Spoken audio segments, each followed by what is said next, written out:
Ao abrirmos a janela para a cidade, convocamos a sua atenção.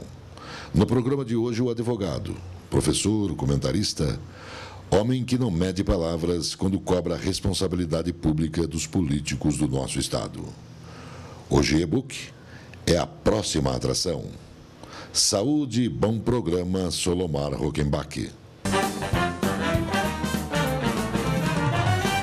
Olá, amigos do programa Janela para a Cidade. Hoje o nosso entrevistado é o G-Book. E Denis, seja bem-vindo ao nosso programa, um programa de cunho social, onde nós procuramos levar à sociedade paranaense aquilo que vem ocorrendo no dia a dia. E deste modo nós não poderíamos de fazer uma pergunta ao senhor Denício. Qual a sua visão na política paranaense do nosso Estado, o que está ocorrendo e o que falta para avançar? Muito obrigado pela presença, pelo convite de estar aqui no seu programa. Pela presença, eu já falei pela presença, porque eu estou acostumado a estar no teu lugar e não do lado de cá, né? Então, eu sempre agradeço a presença, mas ao contrário, agora muito obrigado por ter me convidado. Solomar, eu quero te dizer o seguinte, em primeiro lugar, me chame de você, porque nós nos conhecemos desde o tempo da CNT, quando eu estava na CNT. Depois de sair da CNT, eu já estive aqui neste prefixo, a convite à época do Johnny Schemberg e do grande Mauro Baruch. Eles foram lá no meu escritório, na rua Tapajós, faz tempo isso, hein, Johnny Schemberg?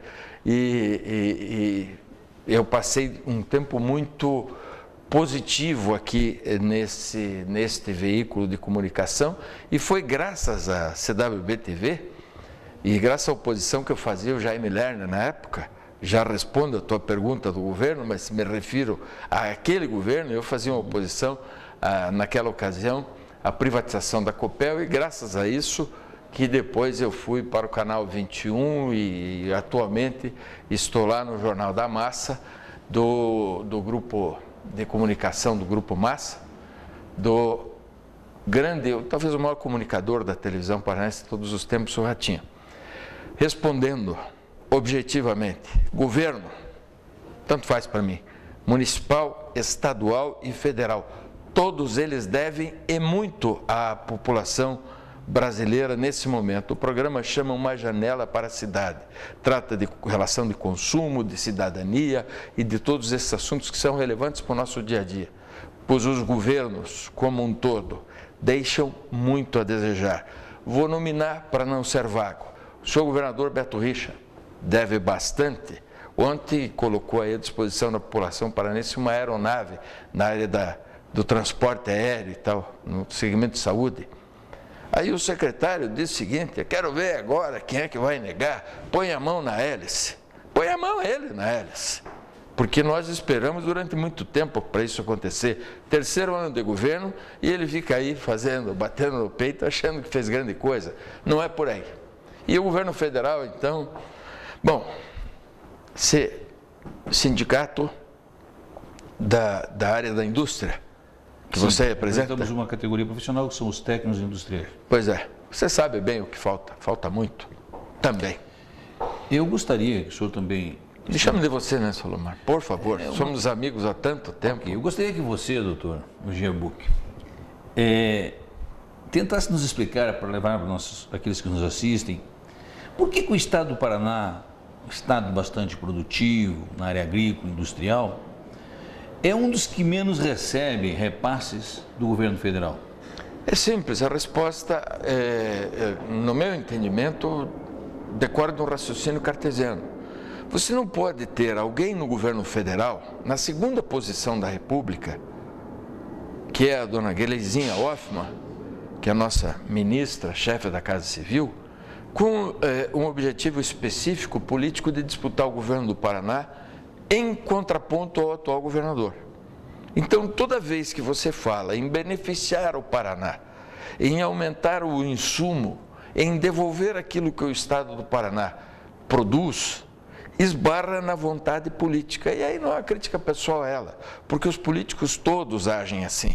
Então, ela só representa, nessa colocação que estou fazendo, o raciocínio mais amplo em relação ao comportamento político. O político enxerga a exata ponta do seu nariz e a exata altura do seu umbigo, os seus objetivos pessoais. E há muito tempo a nossa gente é omissa. eu tenho defendido no jornal onde faço manifestações diárias a política da cinta. Sabe por quê? Porque eu, você, o Johnny Schemberg, os nossos similares em idade, nos lembramos bem ou da cinta ou da vara de marmelo, de acordo com a brabeza dos nossos pais e a intensidade da nossa educação. Então, o filho que não se comportava bem levava a cintada. Como não tem cláusula de recall na nossa política, a gente não pode mandar os nossos políticos para casa no meio do mandato, a não ser em situações excepcionais. Eu defendo a política da cinta. Tem que dar cintada na tigrada, porque não é possível que se produza, como se produz nesse país, que nós tenhamos uma linha do impostômetro como é a linha que nós temos, arrecadando impostos da forma como arrecadamos. Os governos municipal, estadual e federal são nossos sócios permanentes das nossas atividades, no preço da cinta, no preço do alimento, no preço do óculos. Nosso óculos é o óculos mais caro do mundo, por exemplo. Por quê? Em função dos impostos. Então, o que eu quero colocar aqui é o seguinte: nós não exercitamos a cidadania da forma como devíamos, apesar, e quero louvar isso, que nesse momento eu ocupo um espaço cidadão, nesta televisão, que é um exemplo de cidadania. Mas esses exemplos positivos não são suficientes para dar aos políticos aquilo que a gente tem que dar.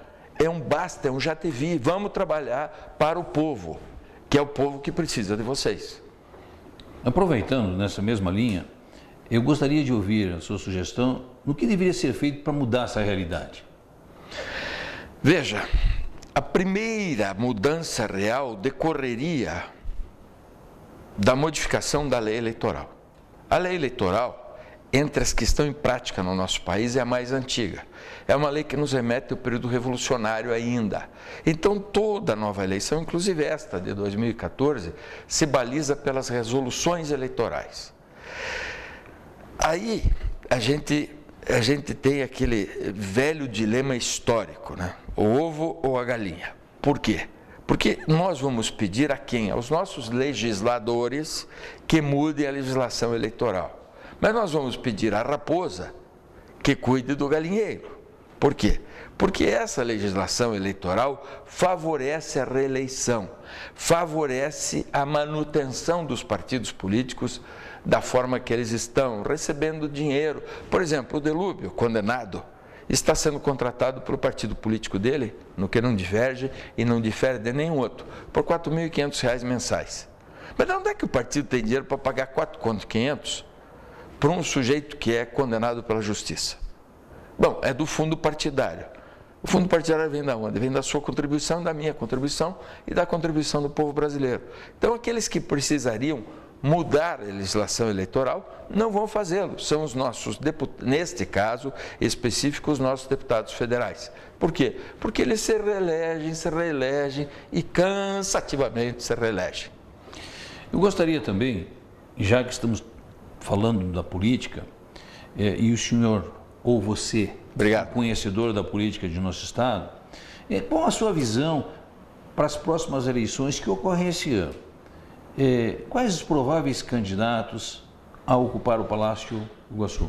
Bem, quem é candidato declarado hoje é o governador, que é óbvio candidato à reeleição. A senhora é chefe da Casa Civil, que é senadora eleita pelo Paraná, também é candidata pelo seu partido. Tenta ser candidato o senhor Roberto Requião, e aí nesses três nomes eu centralizo aqueles que me parece que têm a possibilidade real de ganhar a eleição.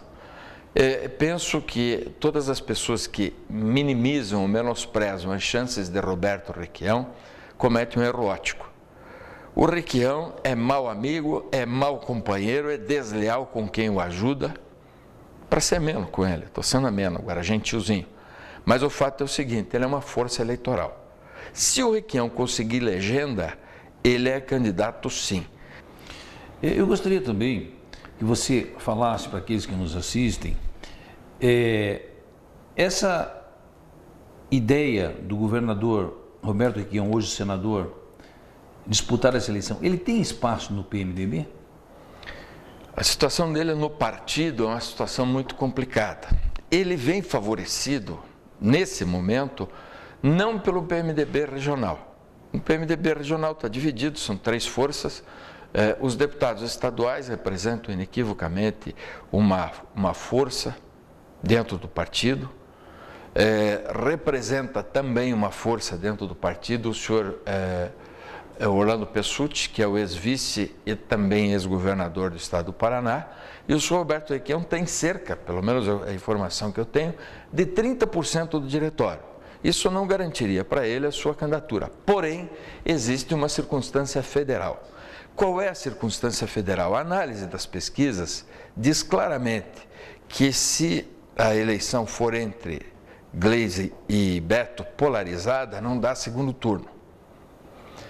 Como eles já fizeram essa estratégia na eleição de Curitiba e acabou dando certo, essa coisa de jogar para o segundo turno, então, tanto o presidente da República quanto a dona Gleisi Hoffmann forçam o Michel Temer, que não gosta do Roberto Requião, e qualquer pessoa que esteve ou teve vivência em Brasília sabe disso, exatamente pela falta de qualidade que eu citei anteriormente do Requião. O Requião não é um sujeito confiável. Então, a não ser aquelas pessoas que são intrinsecamente ligadas ao projeto político pessoal dele, quem tem uma visão mais ampla não confia no Roberto Requião. É o caso do Michel Temer, que é o presidente do partido. Mas a presidente e dona Gleisi Hoffmann forçam o apoio do partido para o Requião aqui, para buscar a eleição no segundo turno. Eu só lembraria a quem está forçando a presença do Requião que eleitoralmente no Paraná, e eu quero falar muito firme com o Phil Feider, muito firme com o telespectador nesse momento, não existe político mais forte em período eleitoral aqui no nosso estado que Roberto Requião de Mello e Silva. E, Solomar, por que eu digo isso? Eu só digo isso não é por simpatia e não é por qualquer outra coisa, aliás, já fui muito claro em relação ao meu antagonismo ao Requião, mas não se cospe na história, não se cospe em número e não se cospe aritmética em resultado. E queiram ou não, simpatizem ou não com o Requião, o maior político vivo da história do Paraná, sob o ponto de vista eleitoral, é Roberto Requião de Mello e Silva. Queiram ou não, gostem ou não, fato é fato. Seria interessante também que você falasse, no que tange a ministra-chefe da Casa Civil, Gleisi, ela foi eleita senadora e não aqueceu a cadeira, foi o ministério. Isso aí não foi prejudicial à imagem dela? E uma vez que hoje colocam que ela é uma das que bloqueia os repasses, ou seria o bloqueio dos repasses ao nosso Estado? Essa pergunta, que é muito apropriada, deveria ser respondida por quem votou nela. Ela fez uma série infinda de promessas, aliás, todas elas ao transbordo daquilo que um senador pode fazer. Senador faz revisão de leis, certo? É uma casa revisora. Tem uma leitura, a posição do senador, muito próxima da casa mais importante do país, etc., que deve regular a relação entre os poderes. Dona Gleisi fez uma série de promessas que se vinculavam à função executiva. Quem lembra da eleição e quem lembra das promessas sabe que eu tenho razão quando digo isso. Não aqueceu, pôs no lugar dela um rapaz que apareceu em função de um acerto político, sem nenhuma vivência política, sem nenhum cargo ocupado anteriormente. Eu não quero nem perder tempo, né, em relação ao fato específico. E, obviamente, não cumpriu com o eleitor aquilo que ela havia prometido. Se o eleitor acha que ela se comportou bem, então pode votar nela. Eu já não votei nela para o Senado. Então, como cidadão, eu te respondo. Eu acho que ela a proposta dela, como candidata ao Senado, não me pareceu uma boa proposta, senão eu teria votado nela. Não votei, aliás, votamos em 2. Eu sempre abro o meu voto, é o mínimo que se pode fazer. Na época, votei para o Gustavo Fruit e votei também naquela ocasião no Ricardo Barros. Eram os 4 que competiam, o eleitor lembra, nós tínhamos a Gleisi Hoffmann dobrada com Requião, o mentiroso. Não posso votar no mentiroso. Opinião de Ogier-Buck, eu acho que isso é interessante, que se leve a todos aqueles que nos assistem, para que a gente faça, neste momento, momento eleitoral, uma reflexão. Isso é muito interessante. Eu gostaria também... Desculpa, eu só queria justificar porque que chamei o Requião de mentiroso. Bom, um exemplo aritmético. Ele diz que fez 44 hospitais no Paraná. Se ele provar a mim, ao cidadão paranaense, que ele fez 10, não 44, 10, eu faço questão de te pedir humildemente que me receba aqui de novo, que de joelhos aqui eu vou pedir desculpa para ele. Só 10, hein? Não 44. Então ele é mentiroso, sim. Ok. Continuando, a polêmica surge e por isso que o programa existe. No tocante ao Tribunal de Justiça, em especial ao caso Fábio Camargo, o que o senhor tem a comentar?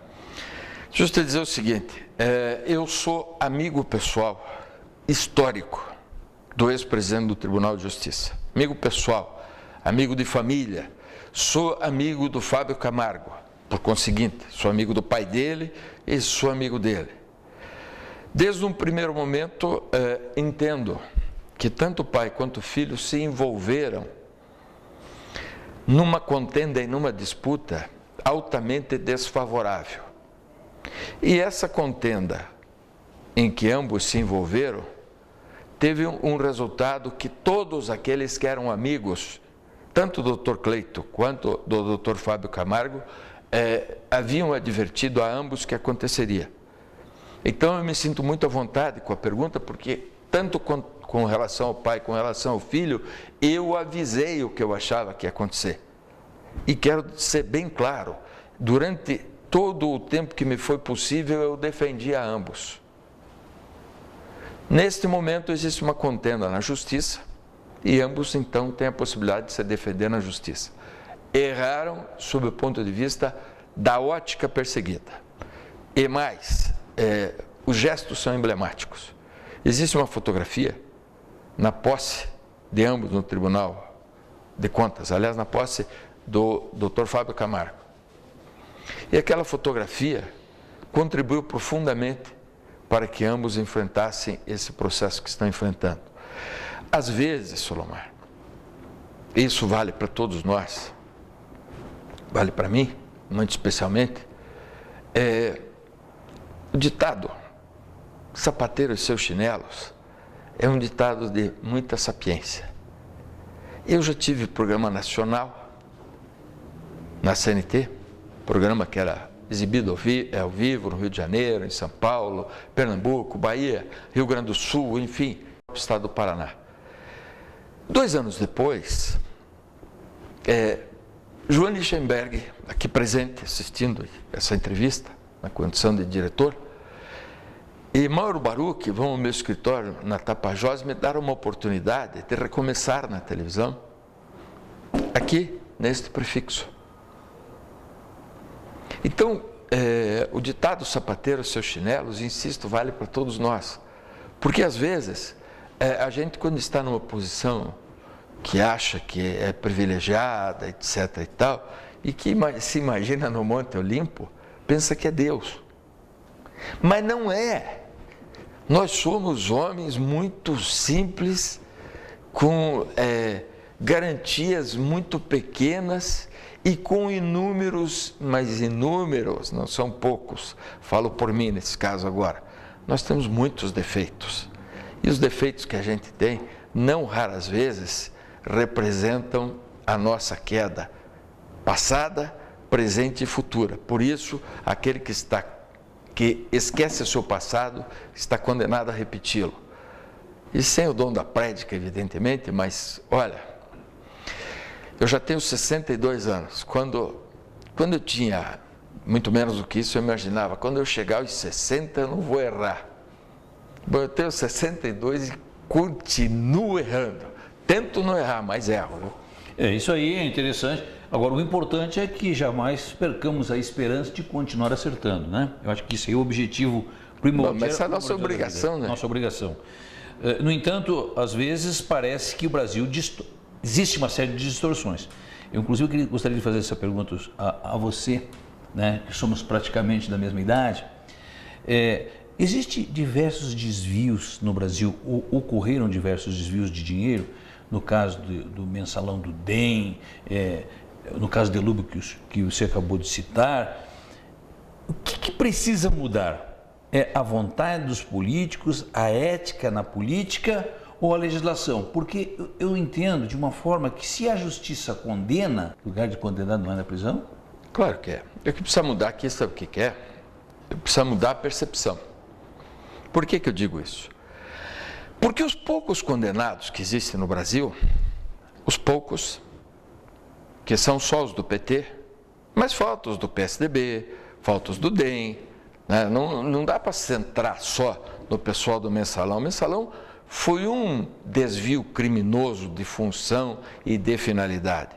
Mas existe, meu Deus do céu, tem uma estrada aqui no Brasil, entre Campo Grande e Cuiabá. Rapaz, os caras asfaltaram o acostamento.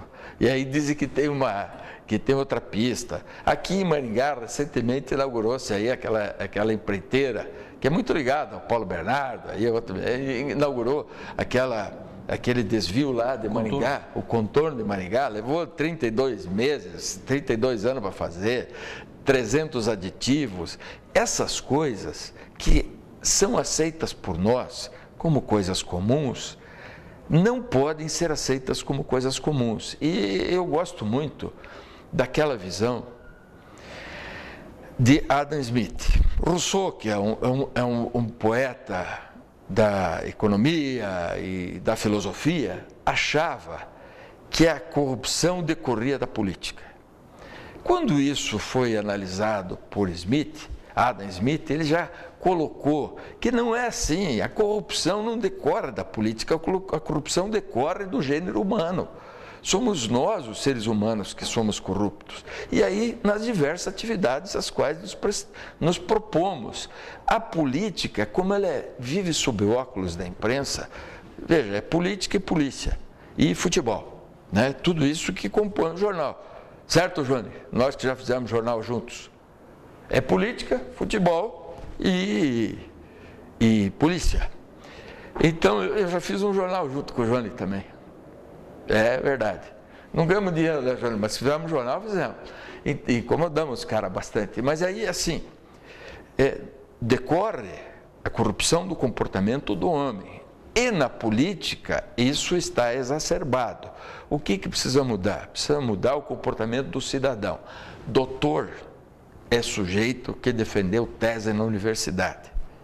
Então, essa mania que nós temos de chamar rico de doutor é a primeira coisa que precisa mudar. Para o sujeito ser doutor, ele precisa defender tese na universidade. E precisa ser probo, e precisa ser honesto.